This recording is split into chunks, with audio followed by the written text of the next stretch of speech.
কি হলো গিন্নি? দাঁতে একটাও দানা কাটছো না? কি হয়েছে? খাবারটা খাও। কি ভাবছো এত? না গো, কিছুই ভাবিনি। বলছি, বর্ষাকালটা তো চলেই এলো। বৃষ্টিটা দেখছো কত জোরে হচ্ছে। সারা রাত ধরে মনে হয় বৃষ্টি হবে। এই বৃষ্টিতে না মনে হচ্ছে ইলিশের কথা। কি বলো যে গিন্নি? এত রাতে ইলিশের কথা মনে করছো তুমি? হ্যাঁ গো, এই বর্ষাতে তো ইলিশ, ইলিশ তো সত্যি মাছের রাজা। এই বর্ষাকালে ইলিশ না খেলে কি হয় বলো? কিন্তু আমাদের সেই ফুটো কপাল, কি আর বলবো বলো। এই ডাল ভাত ছাড়া কি আর ইলিশ জুটবে? এই বৃষ্টিতে কি আর ইলিশ হয় বলো আমাদের বাড়িতে? আহা গিন্নি, তোমার ইলিশের কথা ভাবতে দেখে আমারই মন খারাপ লাগছে। কত না ইলিশ খেতে ভালোবাসো তুমি, কিন্তু দেখো আমার অবস্থাটা। তোমাকে যে আমি ইলিশ খাওয়াবো সে সামর্থ্যটুকু আমার নেই।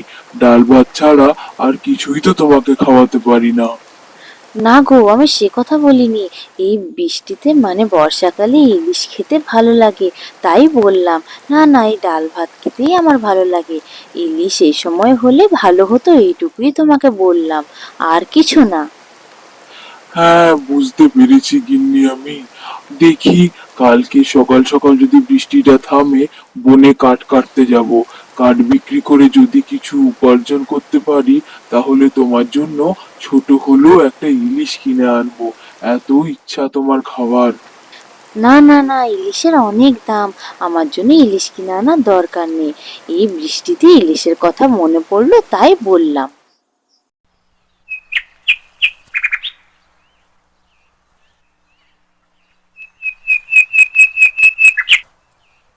আহা, এ কি হলো, এ কি হলো? কাট কাটতে গিয়ে আমার হাত থেকে কুঠারটা এমন পিছলে পড়ে গেল যে একেবারে জলে গিয়ে পড়লো। হায় ভগবান, এবার আমি কি করব? এই কুঠারটা আমি এখান থেকে তুলবো কি করে? এই কুঠারই তো আমার একমাত্র আয়ের সম্বল। আমি এখন কোথায় কুঠার পাবো? হায় ভগবান, এ কেমন শাস্তি দিলে ভগবান! হায় রে! আমি এবার কাঠ কাটবো কি করে? কি করে এবার সংসার চালাবো? হায় ভগবান, আমার কিছু একটা করো ভগবান, উপায় বার করো ভগবান। এই যে কাঠুরে, এমন করুণ সুরে কাঁদার কারণ কি?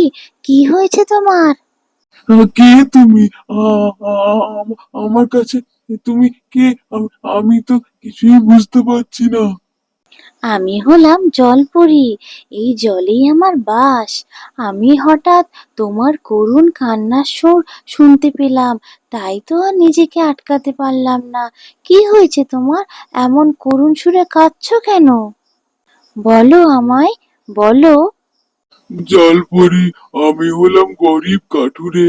এই জঙ্গলে কাঠ কেটে আমার সংসার চলে।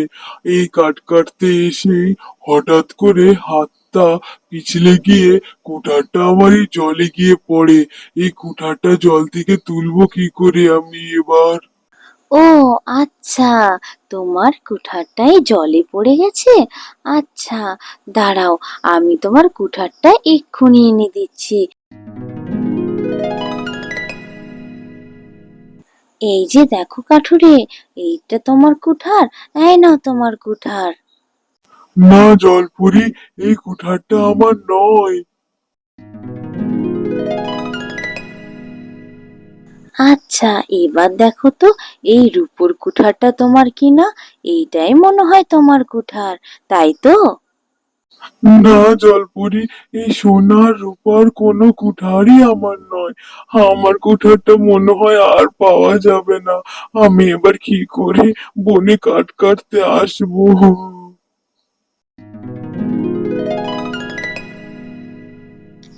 আচ্ছা, এবার দেখো তো, এইটা তোমার কুঠার কিনা। হ্যাঁ হ্যাঁ জলপুরি, এইটাই আমার কুঠার। এই তো পাওয়া গেছে। ধন্যবাদ জলপুরি, আমার কুঠারটা আমাকে ফিরিয়ে দেওয়ার জন্য। তুমি আমার অনেক বড় উপকার করলে জলপুরি। আমার অনেক বড় উপকার করলে তুমি। সত্যি কাঠুরে, তুমি তোমার পরীক্ষায় পাশ করেছো। সত্যি তোমার মনের মধ্যে কোনো লোভ নেই। তুমি খুব সৎ মানুষ। তোমার এই সততার জন্য তুমি আমার কাছ থেকে একটা উপহার পাবে। তুমি এমন সৎ যে তুমি সোনা রূপা কোনো কুঠারই তুমি লোভ করলে না। তোমার সততার জন্য তোমার এই নিজের কুঠারের সাথে আমার তরফ থেকে এই সোনা রূপা দুটো কুঠারই তোমার জন্য। এই উপহারটা তুমি স্বীকার করো। তোমার এমন সততার জন্য এইটাই হলো তোমার উপহার। এগুলো সব এবার তোমার হলো। না জলপুরি, আমার আর কিচ্ছুটি চাই না। তুমি আমার কুঠারটা ফিরিয়ে দিয়েছো, তাতেই আমি খুশি। সোনা রূপা আর কোনো কুঠারই আমার দরকার নেই। এই কুঠার থাকলেই আমি আমার স্ত্রীর জন্য ভালোভাবে উপার্জন করতে পারবো। তোমার মনে এত কিছু দেখেও যে কোনো লোভ হয়নি, সত্যিই আমি খুব খুশি হয়েছি। তুমি সত্যিই মহান ব্যক্তি। তোমার জন্য কিছু তো আমি করতে পারি। আচ্ছা, আমি তোমার জন্য একটা উপহার দিতে চাই, সেটা তুমি স্বীকার করবে। তোমার সততার জন্য আমি তোমাকে একটা আশীর্বাদ করতে চাই। তোমার স্ত্রীর ইচ্ছা আজকে তুমি পূরণ করবে, এটাই হলো তোমার আশীর্বাদ। আমি তোমাকে আশীর্বাদ স্বরূপ এই পুকুর ভর্তি ইলিশ মাছ দিলাম। তুমি যতই এই পুকুর থেকে ইলিশ মাছ ধরবে, ততই যেন এই পুকুরটা ইলিশ মাছে ভরে থাকবে। আর এই ইলিশ মাছের স্বাদ হবে অতুলনীয়। এ কি দেখছি আমি, এই পুকুর ভর্তি রূপলি বর্ণের এত বড় বড় ইলিশ! এ তো সত্যি জলপুরের আশীর্বাদ, তাহলে একেবারে সত্যি। যাই, কতগুলি ইলিশ মাছ ধরে নিয়ে যাই গিন্নির জন্য।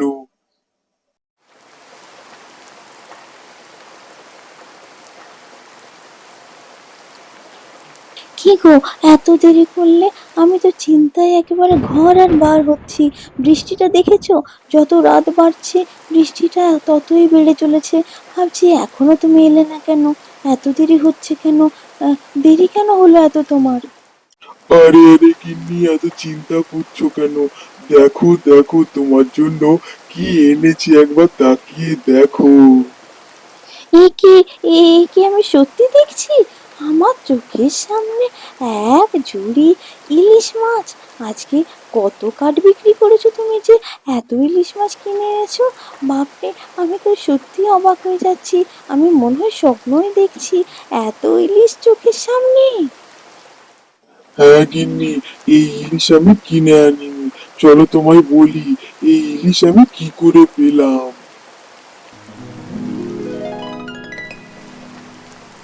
এ তো সত্যি আমি নিজের চোখে বিশ্বাস করতে পারছি না গো।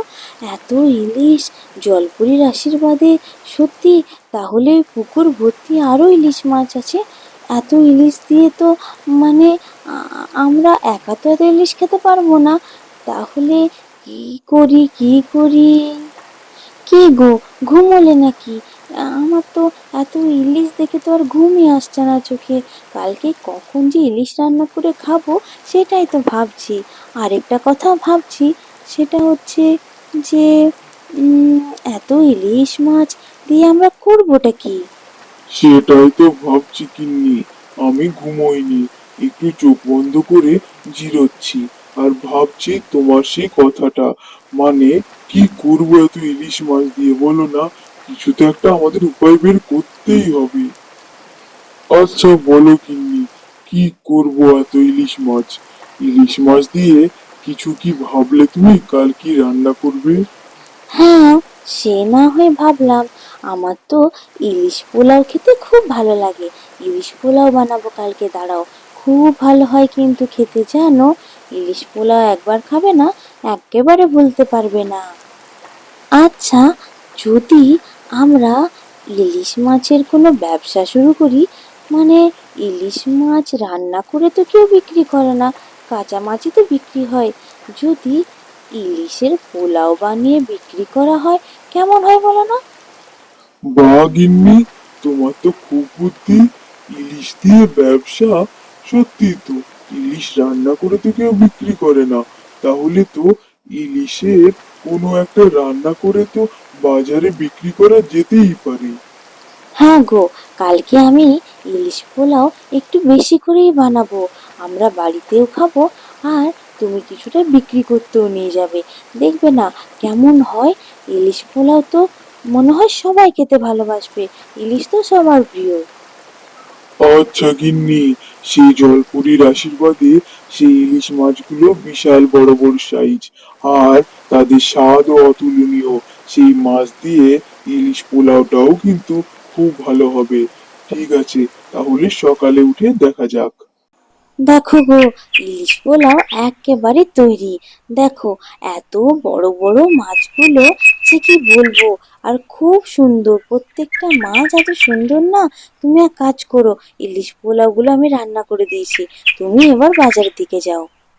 সত্যি গিন্নি, ইলিশ পোলাও গুলো দেখতে যা হয়েছে, গন্ধও খুব ভালো বেরিয়েছে।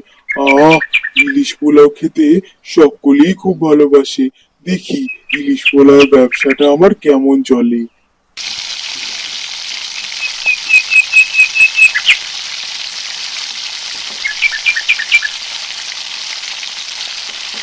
এই যে বাছা, আমি দেখছি ঠিকই ধরেছি। বয়সটা হয়েছে আমার, নাকটা এখনো খারাপ হয়নি। ইলিশের গন্ধ আমি ঠিকই পেয়েছি। নতুন দোকান নাকি? কি বিক্রি করছো ইলিশে? হ্যাঁ কাকা, আপনি একেবারে ঠিক বলেছেন। নতুন দোকান খুলেছি আমি ইলিশের। আপনি এখানে পাবেন ইলিশ পোলাও।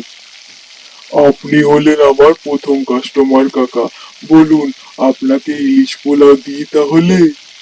আপনার জন্য প্রথম পোলাওটা একেবারে ফ্রি কিন্তু কাকা। ও বাবা, এ তো দেখছি বিরাট সুযোগ। দাও, ইলিশে কি আর না আছে নাকি? ইলিশ তো আমার খুব পছন্দের। তার উপর আবার প্রথম কাস্টমার হওয়ার জন্য ফ্রিতে পাওয়া যাবে। এই নিন কাকা, আপনার জন্য এক হাঁড়ি ইলিশ পোলাও। ওই ইলিশ পোলাওর দাম হচ্ছে মাত্র 50 টাকা, কিন্তু আপনার জন্য একেবারে ফ্রি। নেন, খেয়ে দেখে বলবেন কিন্তু কাকা কেমন হয়েছে। আহা, গন্ধে তো আমার পেট ভরে গেল। এমন সুন্দর গন্ধ বেরিয়েছে যে কি বলবো। বাবা বাবা, আমি তোমার দোকানে আবার আসবো ইলিশ পোলাও খেতে। বর্ষাতে ইলিশ পোলাও তো একেবারে জমে যাবে।